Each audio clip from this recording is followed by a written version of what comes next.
This is the RPM Podcast, starring Eric Brennan, No matter how much you wiggle and dance, the last few drops always land in your pants. Sam Ballard Jr., I can barely last half an hour. Neil Rutt III, I'm a motherfucking dwarf. Nick Rendo, Luigi follow on with the Ferraris. and Josh Matthews. I learned that 57 is an even number.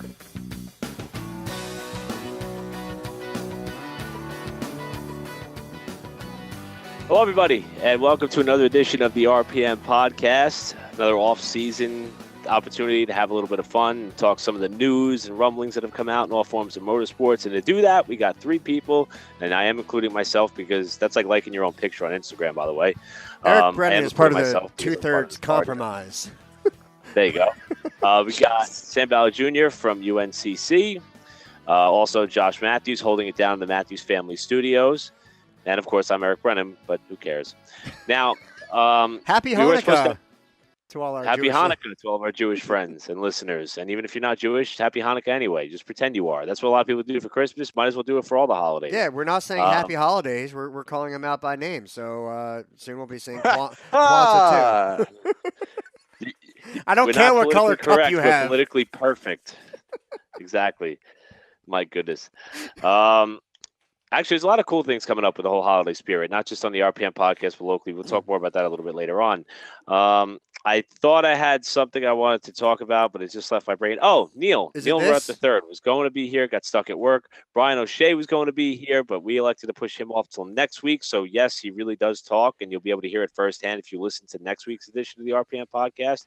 But since it's the three amigos, we're going to jump right into the racing discussion. And to me, the biggest story that came out on a national level, well, you could all say it's on a local or a touring level, was the news that when NASCAR announced the 2018 K&N West Series schedule. And the reason for that is the 15-race schedule highlights a dirt track on it for the first time since 1979.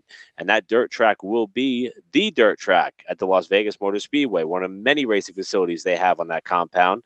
And it has received a little bit of mixed reaction. Some competitors on the East Series side have said that they would like to see this kind of roll over to the East calendar as well. A couple of members on the East side say that they do not want to have to deal with that because they're afraid it will result in additional costs and, maybe electing for some teams, which it seems like some of these series are struggling already. The West Series has only averaged a 22.6 car grid, and that's counting the 14 races that they have run exclusively, not the combination race in Iowa with the East guys, which netted them 34 cars. But with that, all these teams seem to be struggling a little bit. But I would say that you can't argue with the product that a dirt track has produced for a stock car, like we've seen in ARCA or the truck side. So, gentlemen, I want to ask you first, is this maybe a sign that NASCAR is starting to accept the fact that this is the direction they need to go in terms of scheduling? Do you think it's the right series to try to pursue it in? And do you think it is a good thing or a bad thing for the K&N West Series? Josh, it looks as though you're pondering this, so I would like to toss it your way first. Well, here's the thing. I think that it's probably a good thing overall.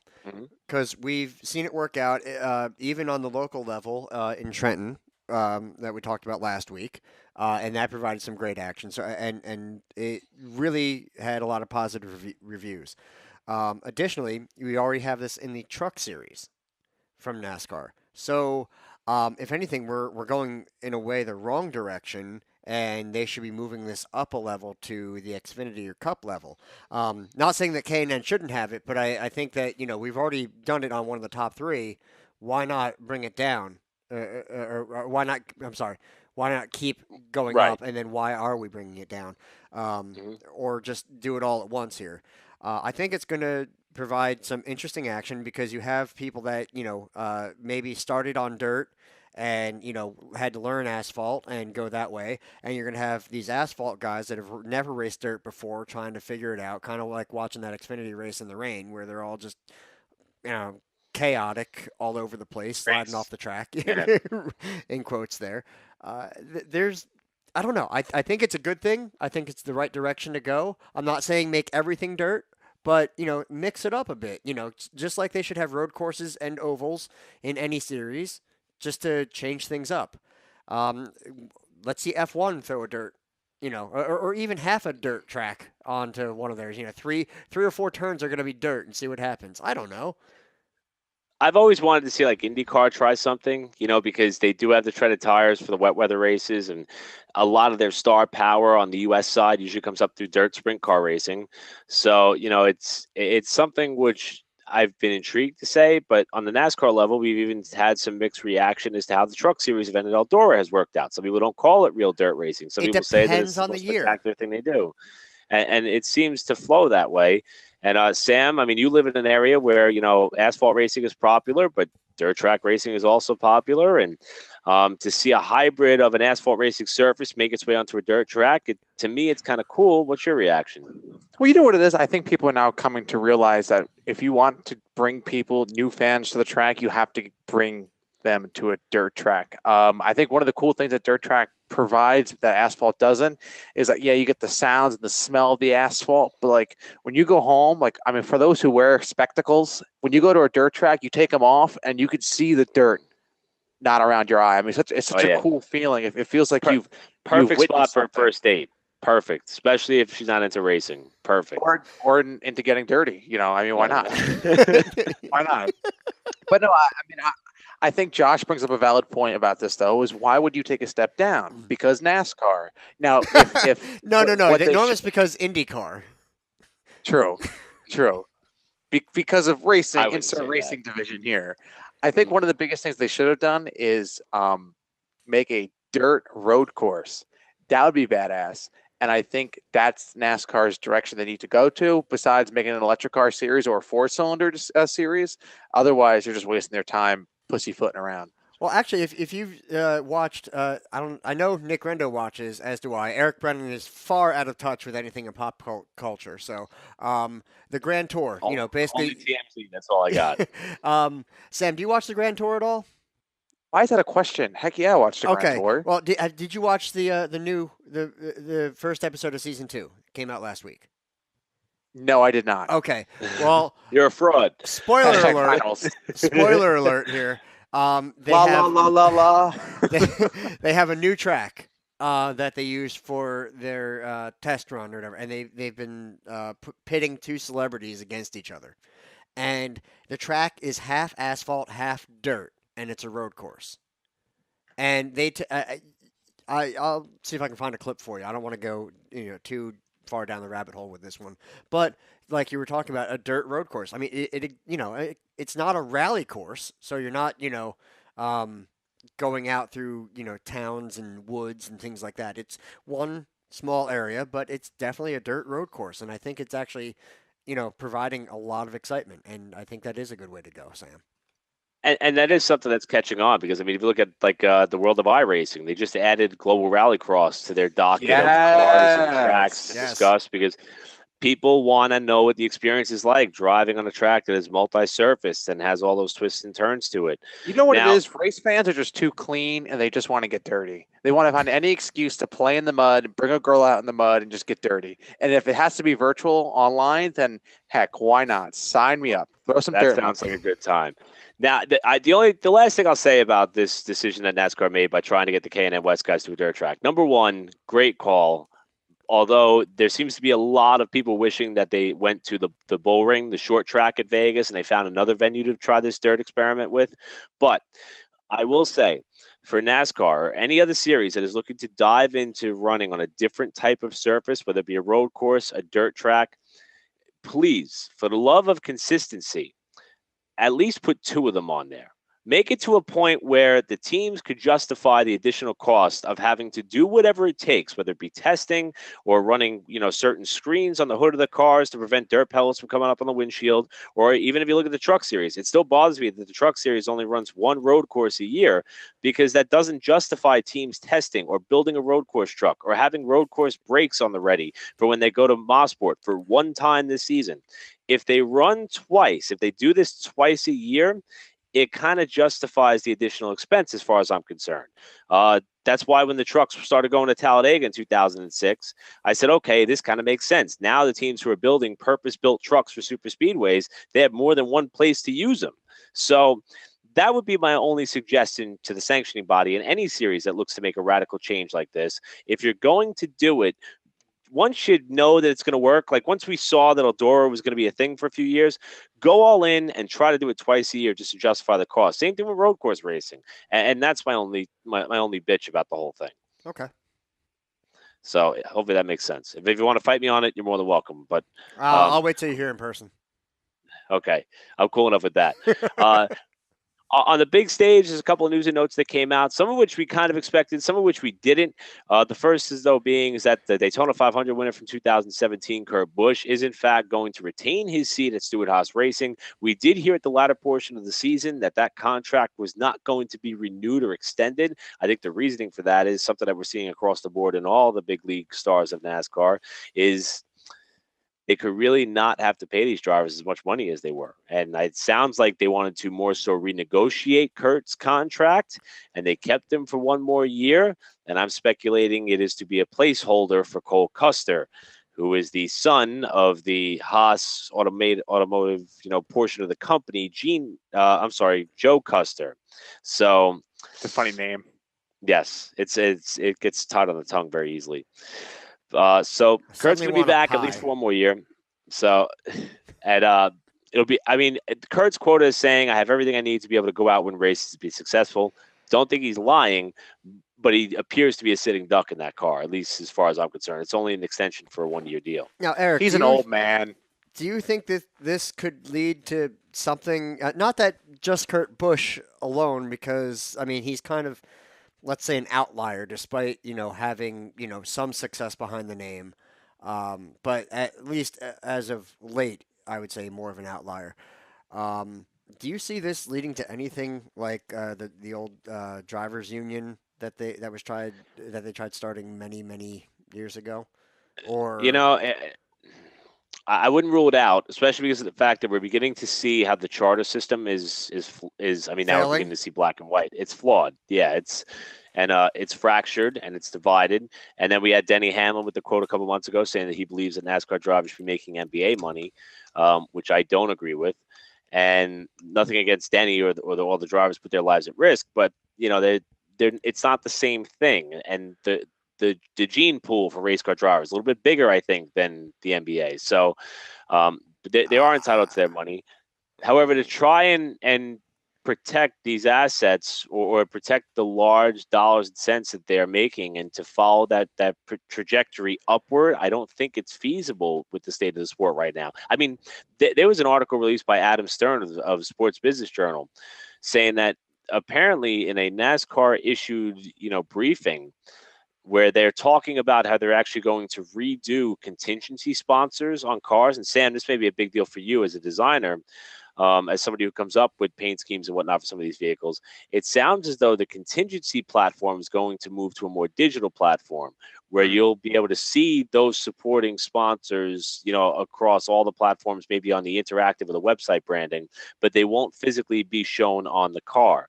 Now, the reason why this is important is because in that article where they kind of gave teams a heads up that this was coming, they talked about having a dual title sponsor. In other words, more than one title sponsor for the Premier Series of NASCAR. The Monster Energy Credit One Bank. Yes, exactly. And to me, that sounds like we're in trouble. We need a couple life drafts thrown at us, So, well, they asked the government for a bailout. Well, that could work. You never know. Because Obama left office. Hey!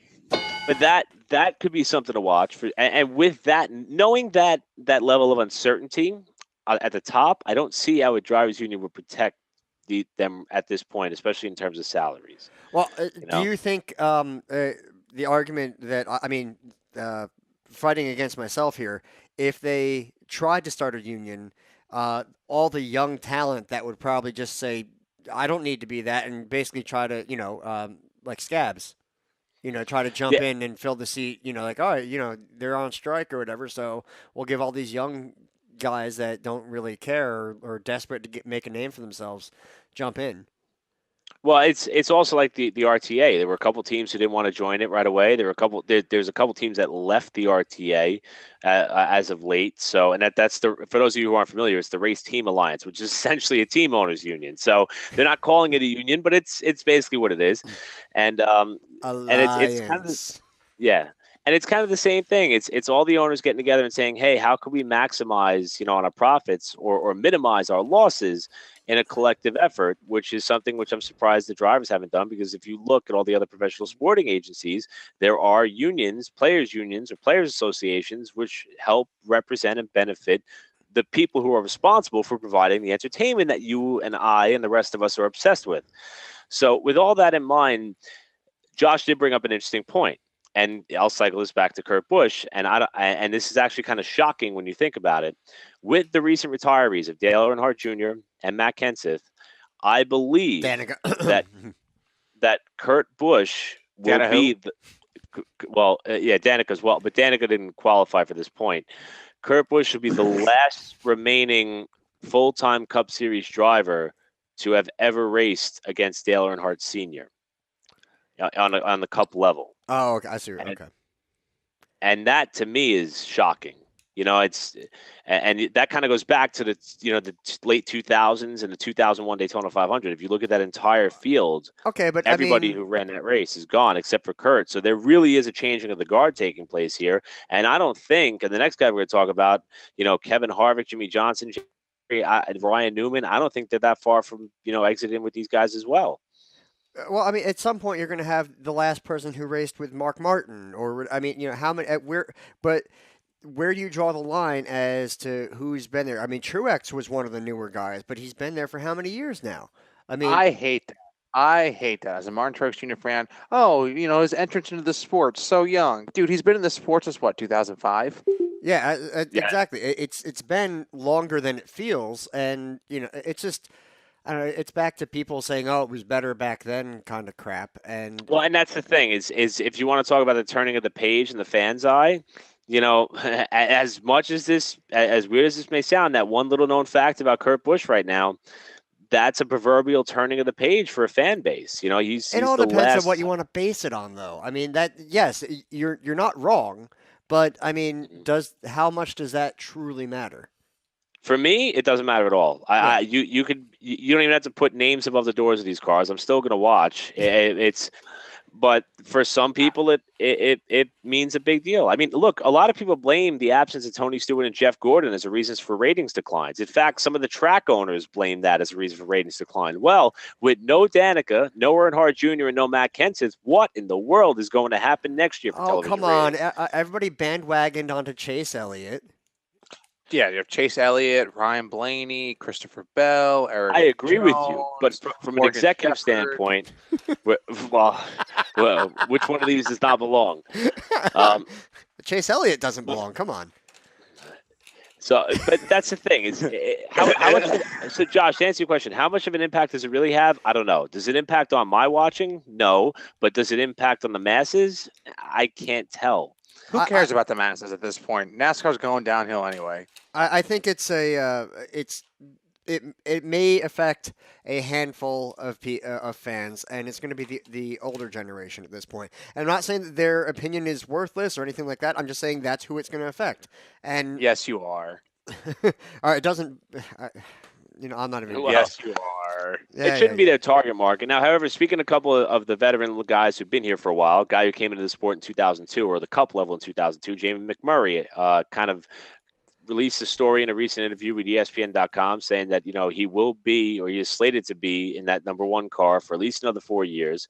And he actually said that he would like to go more than that. That would take him beyond what appears to be the ripe age of 40, which is the age where a lot of these guys appear to be starting to back their way out of the door of professional motorsports on the NASCAR level. But what has he done lately? What are you talking about? It doesn't stand. Sam. All right. Anyway, all I'm saying is that, okay, another 4 years. Good for him. I mean, I'm kind of surprised he got it. 4 more years. I was just thinking that. 4 years. Fair enough. Sam read my mind. I don't know. But This is less of a talking point than Kurt Busch in my mind. well, with Or Danny McMurray, Patrick retiring. I think McMurray struggles with more of a team effort. Now that Larson's running so damn well, there's no excuse for McMurray to not perform in that one car. And apparently he's going to have some time to try to figure that all out. But He was number one.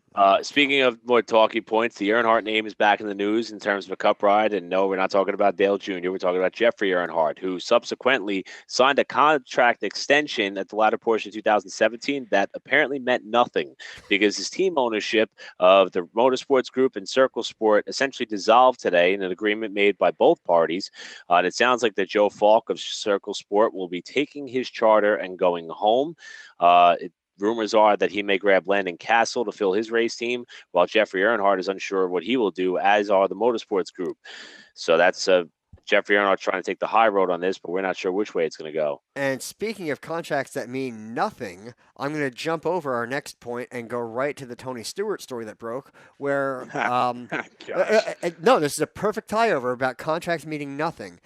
Basically, the judge hearing this case, and this is more of a preliminary to see if the case could proceed to a higher court or jury or be heard by a jury, said that one of Tony Stewart's what he wanted was several things, charges being dismissed. Not that they're charges, but complaints, whatever it was, saying that the Ward family, the father and son, had signed waivers that would basically indemnify Stewart or the track from further damages because of this incident. And the judge said that because racing in that state is considered a recreational activity, the waivers cannot be enforced. So why have them? Why sign them? And the judge just said they're meaningless, like Jeffrey Earnhardt's contract. Because New York. Yeah, I mean, you can take the Stewart story is one that just won't go away. And if you want to check out the specifics of it, it's on ESPN.com. Bob Pockris put the story together, and Bob has done a phenomenal job covering the story all the way back since its inception in 2013, 2014. It's almost overkill on this story because, like you said, it's not going away. And not that it's not important, but is it oversaturation or because I don't want to get into arguing about the incident or any of that. This was just an interesting tie over. But it's all water under the bridge, and the bottom line is the Stewart was cleared of any criminal negligence or criminal wrongdoing, and this is more of a civil case that they are now fighting, which, as I believe, and I applaud Stewart and his team for trying to continue to defend themselves in a civil, because most of these civil cases just immediately get settled out of court, and in this case, Stewart elected to try to take him to task on it for whatever the reasons that were listed. And it doesn't appear that it is going to go the way in which he and his group had hoped. The Ward family is going to continue on with pressing this fight. And I think this will increase the likelihood of it being settled out of court. Now, whether that happens, I don't know. But it's at a point where, a young life was lost, whatever the circumstances were, tragic, either way, tragic. And to me, the only way to heal is to move forward. And that is something that neither party has been able to do because of all this vicious cycle. Yeah. And I just hope that for the sake of both sides, that a resolution is found rather quickly because this story is tough to follow. I just want to not have to talk about it anymore. Yes, same. And that's why Sam has been quiet the whole time. So it's a touchy subject, kind of like religion and politics. Yeah, there you go. So something that doesn't involve religion and politics, or maybe it does. I don't know. John Hunter Nemechek, Truck Series Championship contender from this season, announced that he will be inking a ride with Ganassi. My notes are hilarious. They're bad. Yes. Now, here's the funny thing about John Hunter. And I don't know if you guys remember this or not, but apparently he was a front runner to take over the Childress Xfinity ride that Daniel Hemrick ends up occupying this season. Did a very good job, made the championship Final Four with it. He did. But apparently the stunt or the incident at Mosport or Canadian Tire Motorsports Park where he wrecked Cole Custer off the last corner of the last lap put a sour taste in Childress's mouth. Again, this is all rumor, but I got it from a credible source. And that kind of relegated John Hunter to end up dropping back down. Well, you laughing at my credible source remark? Yeah. Why? It's hashtag CNN. So no, this is not fake news. Camp going? Yes, there goes. That was the trivia night at the Arc name, by the way. Oh no, we are fake news, but we are not fake news here. So that's the report. Is that once that happened, it kind of nullified his ability to get that ride, and he had to go back to the family truck team. Now it seems like they could take a breather on the truck side. He's basically going to take the role that Tyler Reddick had this season, and Reddick kind of set the bar pretty high. Got the win at Kentucky. Now Reddick's going to be a full-time JR Motorsports driver on the Xfinity side. So John Hunter won't be running as many races as he has in the past, but he will be sharing a quality car with a quality Cup driver in Kyle Larson, and it could only propel his career forward, in my opinion. And I'm glad to see him get that opportunity despite that one blemish he has, which he did all he could to win, and it almost cost him an opportunity to move up in his career. That's the teams wanting to balance of having that competitive drive and having the nice guy that everybody likes, and because you don't want you don't want to sponsor guys who's going to get booed as they do their introductions. But is that the teams or the sponsors, Josh? It could be both. It depends on each team owner. I mean, again, you're talking about different people. So I think it depends. I think it's more the sponsors, and I think the teams want the sponsor money. Of course they do, but I think that it can vary. Some team owners may be able to overlook that in well, look, we got the numbers are going to sell more than the personality. Whatever. Like Ward Burton trying to pronounce Caterpillar. We were listening to that earlier. Oh my goodness! Folks, that's going to be on our Facebook page. Yes, I'm going to do it right now. I feel like every time you say that, it doesn't happen. Yeah. It happens a lot less than it should. Anyway, continue, Eric. I just got the alert on who won Alabama. But this is not a politics show, and by the time you guys hear this podcast, you'll probably know already anyway. However, with that, we are going to take a break. But before we do that, I would like to say that thanks to our buddy Sam, who, depending on how you're looking at the television monitor, he's currently situated to my left on my screen. I'm trying to point at him. It's not working. You are. We recently launched a new RPM Podcast website, and it is therpmpodcast.com. I want to invite all of you who listen to us regularly to check it out if you haven't already. We also shared a link on our Facebook page. But the cool thing that we're going to be offering there, as this show continues to grow in popularity and in strength and in numbers, and it's something which we all would not be able to do without you, the listener, we do have some advertising and sponsorship opportunities available. If you would like to have your company, name, brand, or business associated with the RPM Podcast, and there are numerous ways for you to get involved to do so. So if you want to check that out, you can go over to the RPM Podcast website, and you can email us. Sam, do you have a little bit more that you would like to share with the family? Yeah, the family. The package plans we have start as low as $10, folks. So, I mean, we're really open. We want to promote you guys as much as, we want to promote ourselves. So. And of course, the goal is we're like Bitcoin. If you get in now and you follow us to the top, then you're going to be making a lot of money. We're going to be making a lot of money. Everybody's going to be happy. So get in now while it's hot, because once the popularity continues to move up, rates may not be as low as they are now. So get in while it's hot. We are the RPM Podcast, the racing podcast version of Bitcoin. I don't know if that could be a slogan or a catchphrase.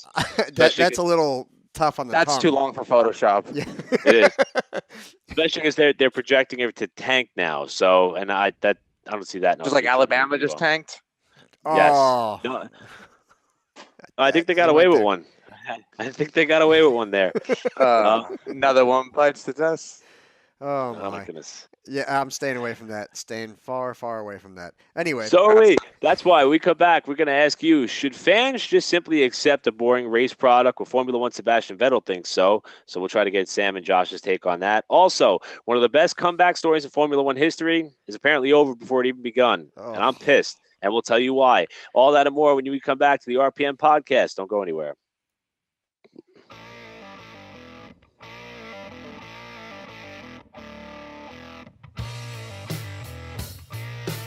Hey everyone, this is Eric Brennan from the RPM Podcast. Want to get in touch with us? Send us an email at racingpodcastnj@gmail.com. And yes, hate mail for Josh is encouraged. Welcome back to the RPM Podcast. Sam Ballard Jr., Josh Matthews, and I'm Eric Brennan. Hi. We have an update on the missing search for Nick Rendo. Turns as though he was spotted with Sebastian Vettel a couple weeks ago, adorning his Ferrari gear. And it was, in fact, Rendo who was encouraging Vettel to say that Formula One fans should just simply accept the fact that their races are boring. Okay, I may have made up half of that. Rendo was not the fan who was with Vettel, but Vettel did, in fact, say that in an interview that was published on motorsport.com where they cited a third-party source. Vettel says that fans need to just simply accept the fact that Formula One races are primarily boring, that everybody should just stop clamoring for more exciting races, more passing, although Rendo made it certain that we were all well aware that the cars were wider, faster, longer, stronger, better, whatever, which they were. I was entertained by the Formula One races I watched this year, but there is a Facebook group called like F1 Fans Forever, something like that. I don't know.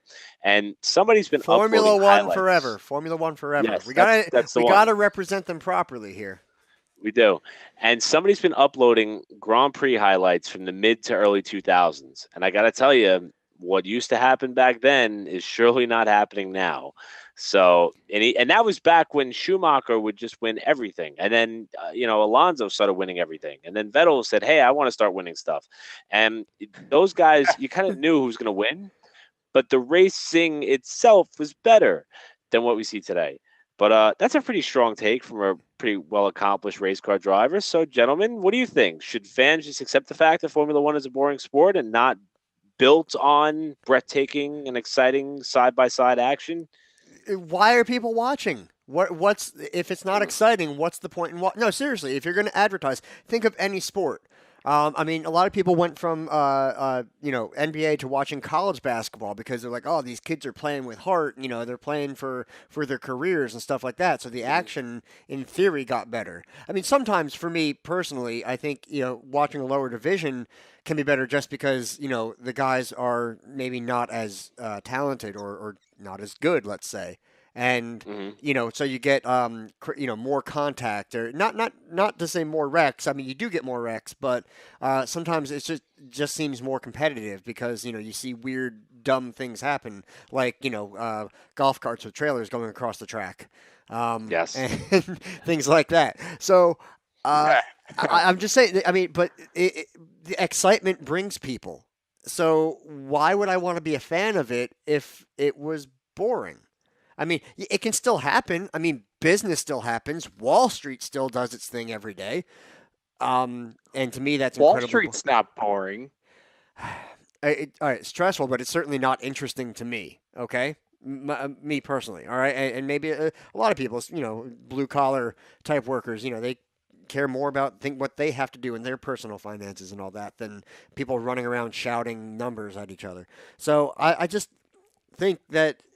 Yeah, it can happen, but it's not going to be the premier thing to watch if it becomes boring, and that's what it's become. And part of that article was I think it was 49% fewer passes compared to last year. And I thought they had an okay year. Not all the races were terrible by any means. There were some good highlights and things like that.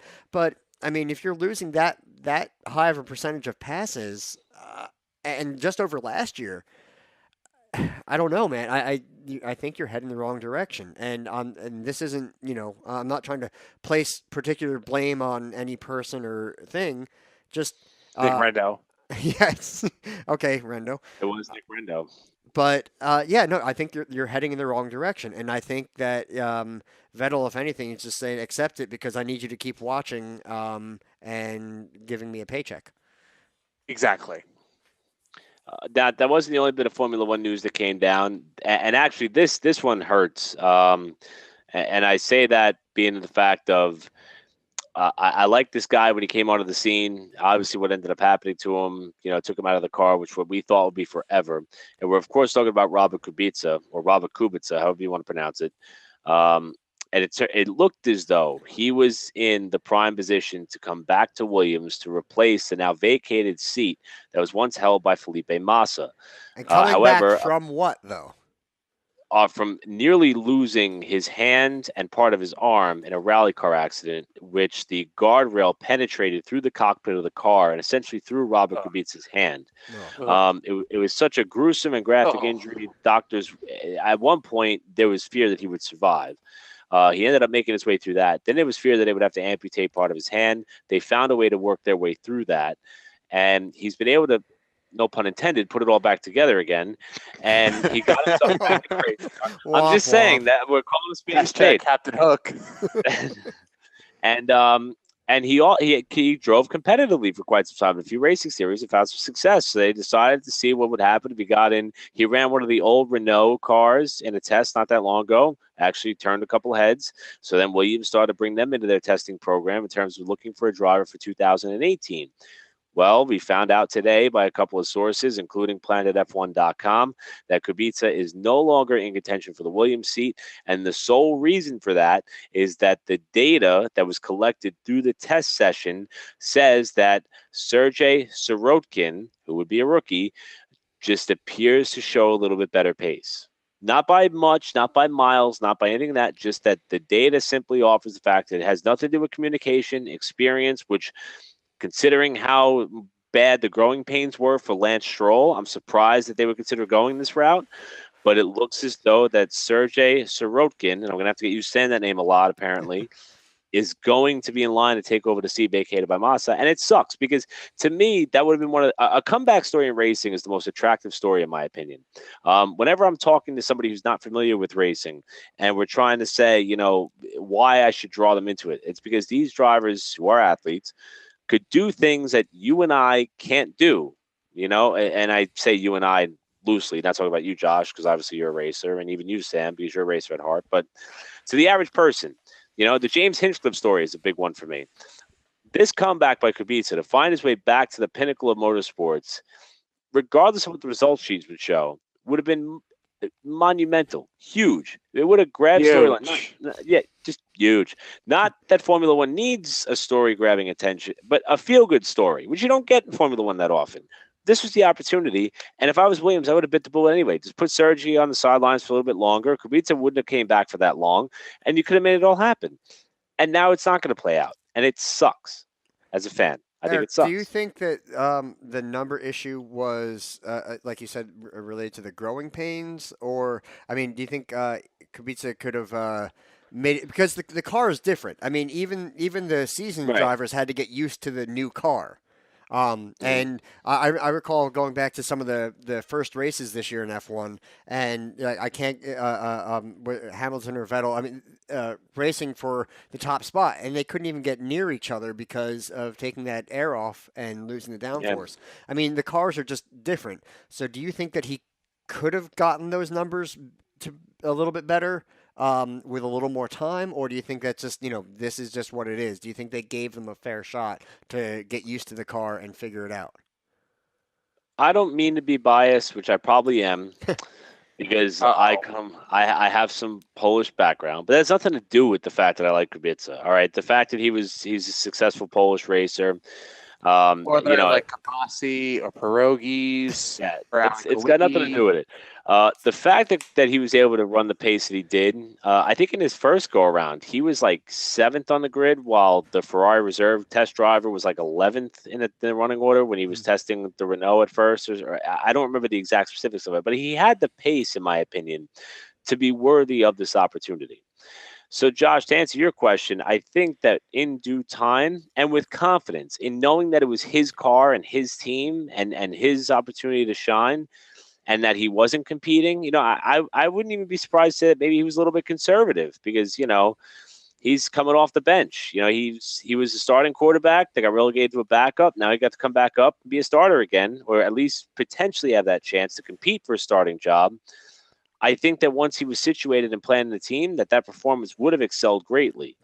And it just sucks we're not going to be able to see it come to fruition, at least not in 2018 for Williams, according to this most recent published report. But I will say anything can happen, and there could be a practice crash that takes Sergey out or something, and then they have to flip-flop and go back. It could I'm not saying we're hoping for anything like that, but it's basically year round is silly season at this point, and Yeah. I don't know. I think it's still in the cards, especially after I don't know if with Liberty Media happening and what the changes I think that they're going to try to make for F1 and I think the general public outcry is going to be for again more competitive racing and things like that. Basically going against Vettel, and they're going to look for these kind of storylines, and maybe this decision could eventually be reversed, or he'll find a home somewhere else. Somebody, maybe a lower level team will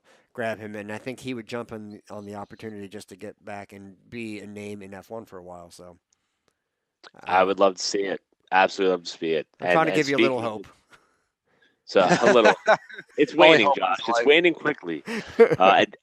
And speaking of the man who vacated that Williams seat that is up for grabs, Felipe Massa was announced this week that he has become the president of the CIK. And Sam, I am not that familiar with this organization, but I understand it has a tie to the world of karting. Really? It does. The CIK is the FIA's or the karting world's version of the FIA. It's like a governing body. If you live in Mexico, for example, and you wanted to race in the United States, you have to go to your CIK representative and make sure you can. It's the Commission International de Karting. Eric, Kevin Williams, WKO's very own Kevin Williams, is the United States CIK representative. So yeah, it's one. I almost want to say ambassador. Like it's an international thing. It's like you're almost privy to say that. I left my closet door open today. I just noticed that. I swayed long enough where you guys could just about see part of my wardrobe. That's where you came out of this morning.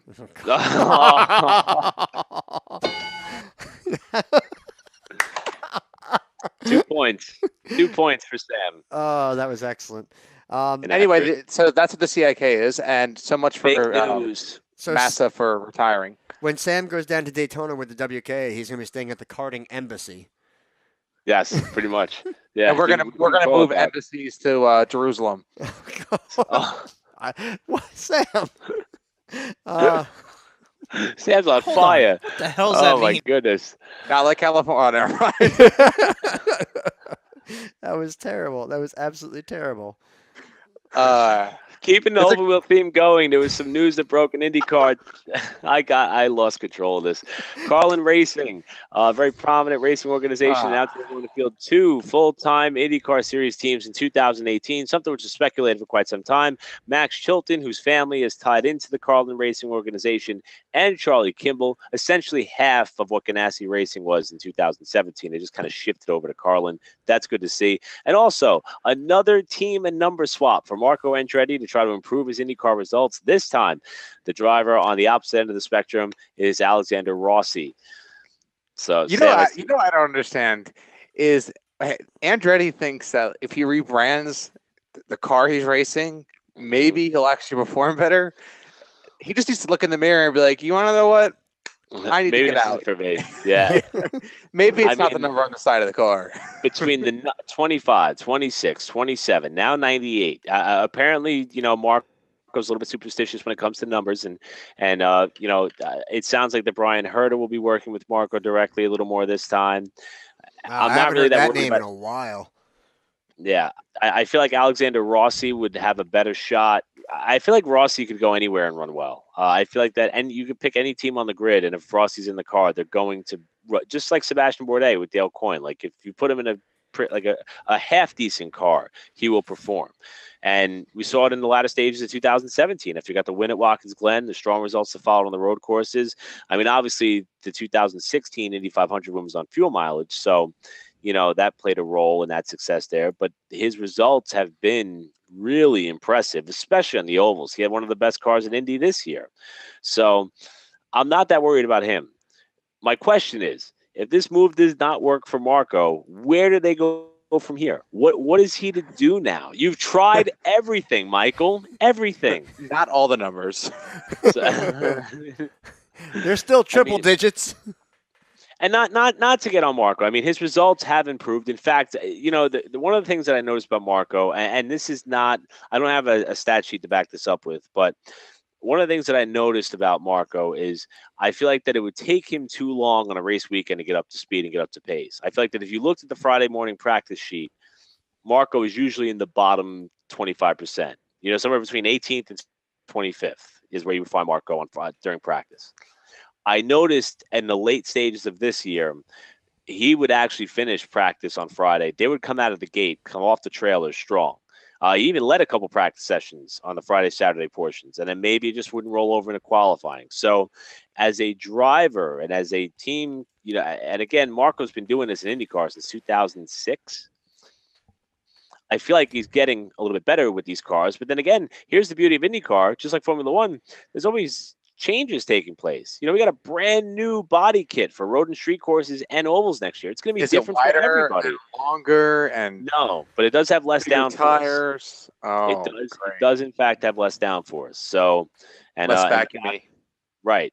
And as you said, Josh, the general consensus is that the fraudulent drivers are going to be exposed come 2018, and I'm looking forward to it. I don't know. Looking forward to getting drivers exposed. But is it going to be more like F1, first corner pileups? Hopefully not. But from what I've been reading, Scott Dixon gave an interview at motorsport.com that expressed how racy these cars are and how different they are. He did say that he thinks that Indy 500 qualifying will be a little bit too easy, but the race will be insane. But more so, the emphasis on the body kits were to try to improve the product of the road and street courses. So we'll be able to see that come March when they get to St. Petersburg for the season opener, because it's going to be nuts. And with the addition of Carlin, sounds like we're up to 23, 24 full-time teams already. Okay. So that's not bad. Considering the fact that when we heard that Ganassi was downsizing the two teams, we thought, uh-oh, what's going to happen here? And it doesn't appear to be that big of an issue. So I'm pumped. I love IndyCar racing. It's one of the most purest forms of motorsports still around. And the news and the engineering and the creativity and the driving talent and the personalities and everything it should be. And the balloons. Can't forget the balloons. Of course. Nope. I can't argue with that. No, I can't. With that, pretty much the national stuff is kind of wrapped up in another post-season edition of the RPM podcast. We want to kick off the local segment by honoring a member of the Garden State Vintage Stock Car Club. Treasurer Paul Hayes passed away, according to a report by the Garden State Vintage Stock Car Club. For those of you who are not familiar with that, they're a club which has a pretty large presence at Wall Stadium Speedway. The track allows them to run multiple exhibition events throughout the calendar year with their vintage modifieds and other racing equipment. They also have the Garden State Vintage Stock Car Club Museum on hand down on the turn one side of the midway at Wall. If you haven't been there before, it's the white trailer on the right side behind the grandstands. There's a lot of cool stuff in there. Yeah, if you haven't gone in, I'm just gonna say it's definitely worth checking out. Whether or not you become a member. I mean, there's a ton of older. It's vintage. Old articles, equipment, bits like that. It's really cool, especially the photographs. So definitely check it out next time you're at Wall. And they are frequently adding things to that area to make it a little more prestigious and nostalgic and kind of changing, so it's not always the same thing every year. And all their members carry great pride in being a part of it. And I understand that all of them are hurting today and this week with the loss of Paul Hayes, and our thoughts and prayers are with them and the Paul Hayes family. And we just want to take a moment to acknowledge them. On a more happier note, a driver who is a friend of the show, we got to interview him during our first live bit. Blake Barney is celebrating a birthday today. So Blake, we love you, little guy. And I call him little guy because if you look at him, he doesn't look like he's 18 years old. He looks like he's 14. And he's probably going to look that way till he's like 45. But Blake is he'll be getting carded at 45. That's great. Yeah, I know. Oh, if I get carded today, it's the nicest thing a woman could ever say to me. Can I see your ID? That's all I need to hear. I'll dispute that off the air, but that's a whole separate story. But Blake, we love you. Seriously, the tour results have been amazing for you. Continuing to enjoy watching you on your racing journey and your career. I love you and your family, and happy birthday, man. I think Blake's mom finally liked our page on Instagram. So thanks, Darlene. Darlene's amazing. The whole family's amazing. Robert, Darlene, they are. Even Morgan. I love them. So I didn't want the show to go by without giving them a shout out. And also, I screwed up last week. Joey Bailey asked me to give him a shout out last week because he texted me like mid-show, and I totally forgot. And he actually just texted me again. So Joey, you're still the man. And you're the best date to a wedding a guy could ever have. So thank you. Happy belated shout out. Yeah, there you go. And if you want your very own RPM podcast shout out, Check out our internet package. yeah, check out Eric Brennan's package. Now, on some, that's not. We can make a sponsor deal out of this. That is not on the website. And also, if Not yet. if you want to get back to the actual racing side of things, Josh, I saw Danny Serrano just taking part in a new 3/4 mile track that they have put in place at Bridgeport. 3/8. Yeah, I'm sorry, 3/8. So the big track is close to about 3/4 of a mile. The inner 5/8. oval, right? And the inner oval is a 1/4 mile. Now they've built the 3/8 mile track, and they did a little bit of a preview on it. I didn't get a chance to see it. I assume that you have. I did watch the video. It was pretty cool. It looks like there's multiple videos. While I teach Eric Brennan fractions after the show. Anyway, they brought in a lot of dirt, and it looks fantastic. I mean, I know it's not entirely. I know the whole thing's not complete yet, but they were able to test that out. They had one of the modifieds running around. I was watching it on my phone, not the bigger screen, but I mean, it looks like it's going to be great, and it just adds another option for the track. I mean, and I'm not trying to knock New Egypt or any other track, or especially the dirt tracks, but it gives you options. Sometimes you get the 1/4 mile is great because I've run there. On the 1/4 mile with my car. I've run Lee Allen's equipment a few times there, and it's a blast. It's so much fun to do that. Little enduro races, 30, 40 laps. And because it might be a little too much for those cars to do the big track. I mean, they can, but it's a lot of setup change. So for what I'm used to, it's great to run that 1/4 mile. The 3/8 mile, I'd love to try it, but you have cars that are in between different power sizes. It may not work out for certain divisions to run the big track or the small track. It's a great idea. I think it's going to work out great. And you could even run, like, let's say you could have people prepping one thing while the other's running. Essentially, it'll make everything so much smoother, and I'm really excited to see how their year goes with it. Eric Brennan. With a lot of the stuff calming down, what have you been doing on your Saturday nights? Elliott Wall able to fill the hole. How did you know it was coming up? No, goodness. Gotta look it before you stick it. No. However, speaking of Elliott Wall, he is one of many people who are going to be taking part in the annual Matheny Christmas party at the Matheny School in North Jersey. This is something that Kevin Ayers, who was a former Wall Stadium Speedway track champion and is still involved in the track in numerous ways, including spotting and driver coaching and all these other things that Kevin does. He's been heading up this movement at the Matheny School for quite some time.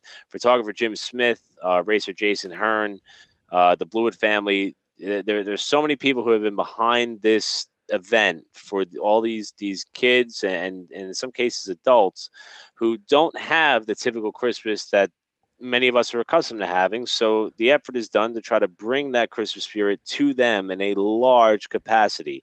And Elliott Wall and Joe McGrath and a bunch of these other guys who they get together and they try to bring this joy and the spirit to them.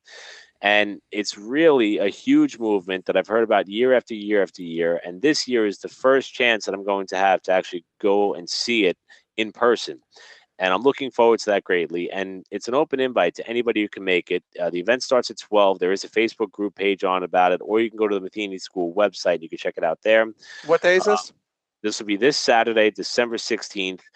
Following the event itself, vast majority of us are going to be going out, and I know that there's a couple spots to hit along the way to a Portuguese restaurant and whatnot. So there's a lot of things to do. You make an entire day out of it. Yeah, and it is the true, and I haven't even been there yet. And I could sense that I'm going to be emotional about it because it really is the true meaning of Christmas. It's what the holiday's about. It's what the season's about.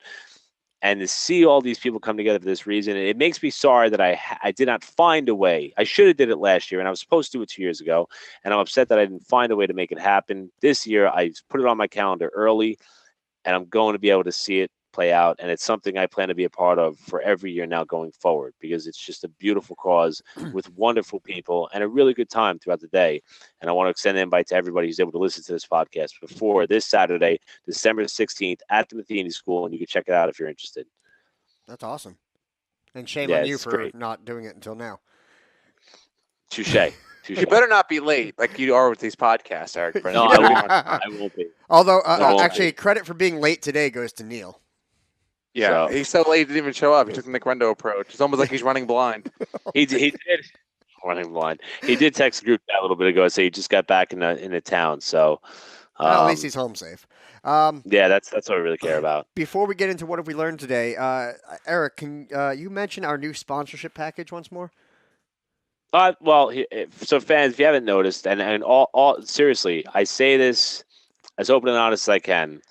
All credit for our website goes to Sam Ballard Jr. He is the true. If you don't like it, blame him. Well, yeah. Josh is the creative mind. I'm sorry, Josh, the mechanical mind of the RPM podcast. Sam is the creative mind of the RPM podcast. And Sam literally just kind of sent us an email one day and said, hey, what do you guys think of this? And it was a full-blown website that he created on his own free time, on his own accord, and we loved it. And what this does is it actually creates an avenue for you, the fans, to get a little bit more information, have easy access to the week's shows, also to learn a little bit more about the three of us and whoever else is involved in the show, along with Neil Rupp III. But it also gives you, if you have a business that you like to promote, our numbers are in fact growing. Considering the fact we started this about a year and a half ago, we've been steady with it for the last year. We're trying to grow a little bit more, and we are beginning that slow push into trying to mainstream this a little bit. So, like I said earlier, if you want to get on the train while it's just pulling out of the station, there's still time, and we do have some advertising kits and sponsorship deals available for you to promote your company or your business. And those packages are very wide-ranging. If you want to just test this out for a little bit, that opportunity is available. If you want to commit to us for a full year, that opportunity is available. And the personal promise that we'll make to you is that if you are one of those long-term, long-haul commitment types, we will stick it out with you as well. And as the show continues to grow, we will maintain our relationship with you on the level in which we began it with. So, but it's the only form of commitment Eric Brennan is good for. I would say we're unlike Eric Brennan, we're actually pretty flexible. I hate you all, except for our potential sponsors. I love you, and you know that. But hey, real quick for our listeners, I've been thinking about this, and I listen to podcasts, and they're covered with crappy advertisements. We are not going to be like that. The sponsorship, like Eric said, just goes towards costs between producing the show and marketing and stuff like that. As you know, the world, it's not cheap, but if we all chip in.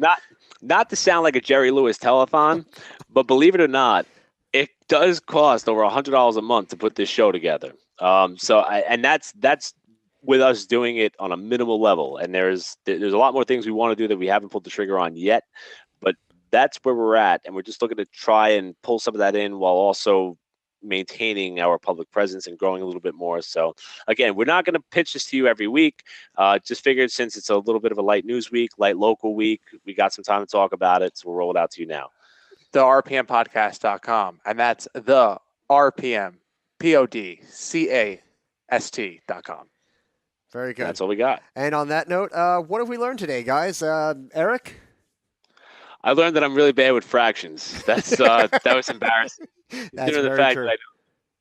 And you know what? Just real quick, hats. If I wasn't wearing a headset and if I didn't hate my hair, I would take my hat off to the people at Bridgeport Speedway because it's genius. I mean, the state of New Jersey doesn't have that many short tracks left. 3. And then if you want to count Millville, we have 4 racetracks. So, large scale racetracks. You have Bridgeport track strips too. Right. Yeah. You can count Englishtown and Atco as well.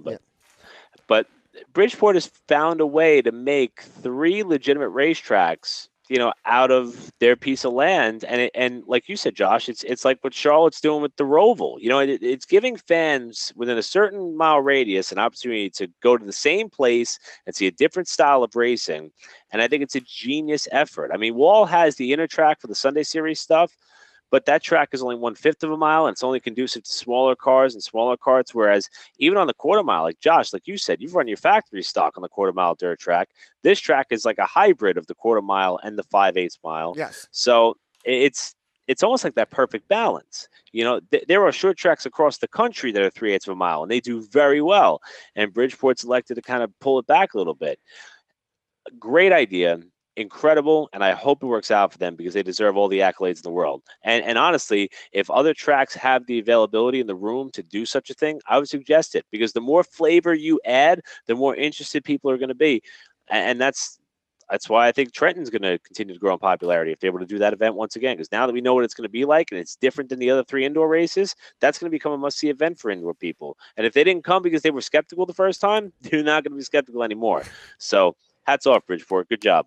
Very nice. Even though I don't know how to do math. So yes. Sam? I've learned that our sponsor packages are bigger and better than Eric Brennan's package. Oh. That's true. Anything else? That's it? Not even going to argue. No. I know. Oh, God. No, I'm done. I'm Okay. finished. Today I learned that Sam wants to get dirty online. At the RPMpodcast.com. You don't remember that part, do you? I learned that the RPM podcast is the new Bitcoin. It is. That's awful. That's horrendous. No, why? And I learned that Eric Brennan came out of his own closet this morning and left the door open. Still open. Still open. Still open.